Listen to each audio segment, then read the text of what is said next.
Hello students, I am Professor Navneet Kaur from BC Department, SIRT College. Today in this lecture I will be discussing T1 Digital Career System under the subject Digital Communication. First we will discuss the concept of time division multiplexing. Time division multiplexing is a digital multiplexing technique for combining several low rate channels into one high rate signal. Now, in this figure, we can see that the sharing of the signal is accomplished by dividing available transmission time on a medium among users. So we can see that there are more than one transmitters whose samples are taken one by one and are transmitted simultaneously by dividing the samples of the signal in a time slot Ts. At the receiver side, the demultiplexer will be used and the respective samples are delivered to the destination. Time division multiplexing is used for digital signaling.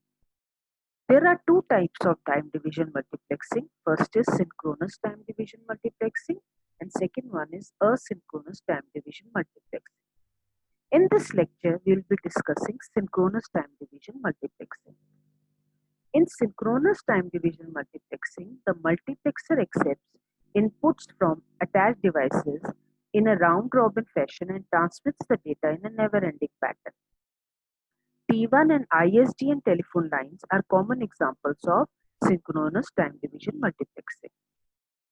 Now, in synchronous time division multiplexing, as discussed in the previous slide, we can see that there are three transmitters whose samples are represented as A1, A2, A3 for first signal, B1, B2, B3 for second, and C1, C2, C3 as third signal. Now, data are taken from each line every sampling interval, that is TS. Now, here we can see the formation of the frame where each frame is 3 time slots and it contains the samples from all the three signals. There are three popular synchronous TTM techniques used today. First is T1 digital multiplexing, second one is ISDN multiplexing, and the third one is SONET technique. Now, in this lecture, we will discuss the T1 digital carrier system in detail. T1 digital carrier system is used in North American telephone standards and is recognized by ITU-T. In this system, there is a continuous series of frames of both digitized data and voice channels. Each channel contains an 8-bit PCM code and is sampled at 8,000 times per second. It transmits 24 analog signals and each signal is band limited to approximately 4 kHz. Now in this figure we can see 24 voice channels which are using telephone system and each signal is band limited to 4 kHz. The sampling is done at rate of 8,000 samples per second and each bit is encoded using 8 bits. Now each analog signal is encoded using PCM system. For each signal, the bit rate is 64,000 bits per second, which is obtained by 8,000 samples per second multiplied by 8 bits per sample. Now, all the samples from all the 24 voice channels are time division multiplexed. So here we can see that the analog signals are used from 24 voice channels which are encoded into stream of pulses using PCM system. And these pulses from each of the 24 voice channels are time division multiplexing. So this system is T1 line whose data rate is given by 1.544 megabits per second, which is equivalent to 24 into 64 kilobits per second plus 8 kilobits per second overhead. Since there are 24 voice channel and each channel is giving a bit rate of 64 kilobits per second, so we have combined data rate of 24 into 64 kilobits per second and 8 kilobits per second is generated due to overhead. Now this concept of overhead will be explained in further slides. Now the line speed is calculated as 24 channels per frame into 8 bits per channel, which will give us 192 bits per frame. Now 192 bits per frame is multiplied by 8000 frames per second, which will give us data rate of 1.53 megabits per second. So each channel is sampled at the same rate but may not be at the same time. So here we can see the frame structure, where we can see there is a sample for 24 channels and each sample is encoded into 8 bits. So there will be a total of 24 into 8, 193 bits. Now, for providing synchronizing information between the transmitter and the receiver, an extra framing bit or synchronization bit is added to the frame. So now, instead of having 192 bits, there will be a total of 193 bits.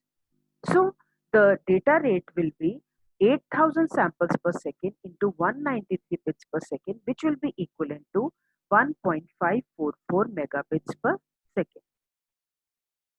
So here in this figure we can see the frame structure, which is made up of 193 bits, and this frame is transmitted in one sampling interval, which is 125 microsecond. 125 microsecond is obtained as 1 upon fs, where fs is 8000 samples per second.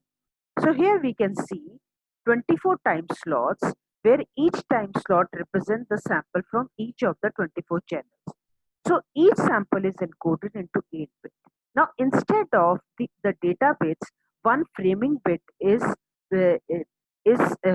adjusted in the beginning of the frame. So we will have total of 193 bits. Now as a result of this extra bit, each frame will have now 193 bits, and line speed for a T1 digital carrier system will be 193 into 8000 frames, which will be 1.44 megabits per second. So in this figure, we can see the structure of one frame, which will be transmitted in one sampling period, which is 125 microseconds. A telephone system must be able to transmit not only the speech communication, but also contain other inter-office signaling and supervisory information. Now within each superframe, which is made up of 12 consecutive frames, they are consecutively numbered from 1 to 12. The signaling bits are substituted in frames 6 and 12. The MSB into frame 6 and the LSB into frame 12. To identify frames 6 and 12, a different framing bit sequence is used for the odd and even number frames. The odd frames, that is 1, 3, 5, 7, 9, and 11th frame, have an alternative 1 and 0 pattern, whereas the even frames, that is 2nd, 4th, 6th, 8th, 10th, and 12th frame, will have a 0, 0, 1, 1, 1, 0 repetitive pattern. So the combined framing bit pattern will be 1, 0, 0, 0, 1, 1, 0, 1, 1, 0, 0. So in this way, a signaling information is transmitted using every 6th frame. Now this is all for today's lecture. Thank you.